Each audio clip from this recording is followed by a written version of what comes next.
François Berléand, acteur populaire et talentueux, a notamment excellé dans le film Les choristes, de Christophe Baratier, film aux 8,5 millions d'entrées au cinéma et de multiples récompenses. Celui qui incarnait le rigide Monsieur Rachin, directeur du pensionnat aux méthodes répressives, a aussi fait parler de lui de par ses histoires sentimentales.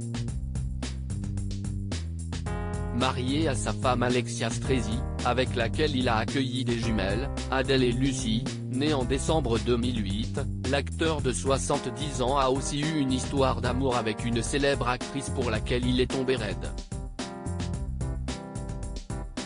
Comme il l'évoquait auprès de Catherine Sellac, pour son ouvrage À l'amour, à la vie, paru en 2019 aux éditions Flammarion.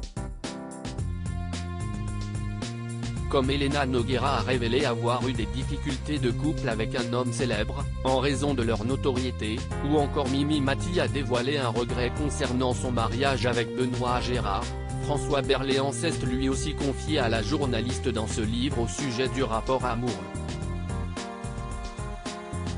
L'occasion pour lui de revenir sur une histoire d'amour qui l'a marqué, celle avec Nicole Garcia, actrice et réalisatrice célèbre. Et puis il y a eu Nicole Garcia, partage-t-il. On se connaissait professionnellement, je ne l'aimais pas trop comme actrice, elle jouait avec une toute petite voix alors que dans la vie la sienne est grave. Nous nous sommes retrouvés sur une pièce de théâtre, je jouais son mari, je l'ai un peu dirigé pour qu'elle pose sa voix et je suis tombé raide. Je me demandais comment j'allais pouvoir vivre sans elle. L'heure est alors au coup de foudre, comme pour les 3 femmes qui ont le plus compté dans sa vie, de son aveu. Une fois en tournée, nous avons commencé une belle histoire d'amour, fait savoir François Berléand. Si est obsédant, je me demandais comment j'allais pouvoir vivre sans elle une fois de retour à Paris. Ça a duré 12 ans. Nicole m'a donné confiance en tant que comédien. Pour Nicole Garcia, il a fait des choses folles, par amour. Quand j'étais avec Nicole, je tournais à Cuba, et elle le fils préféré à Nice.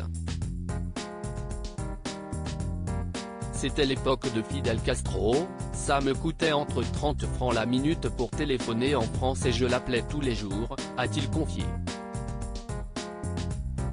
Il a ainsi dépensé tout le cachet de son film pour converser avec elle. C'était plus fort que moi, admet-il. Puis, l'acteur a ensuite connu Alexia Stresi, la romancière avec laquelle il élève leurs jumelles.